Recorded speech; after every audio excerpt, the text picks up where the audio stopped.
अहङ्कार चित्तानि नाहम् न च श्रोत्रजिह्वे न च घ्राणनेत्रे न च व्योमभूमिर्न तेजो न वायु चिदानन्दरूप शिवोऽहं शिवोऽहम्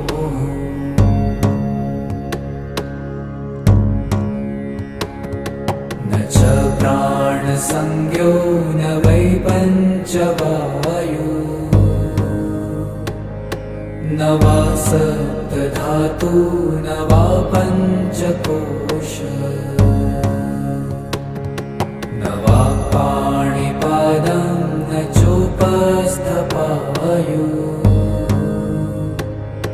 चिदानन्द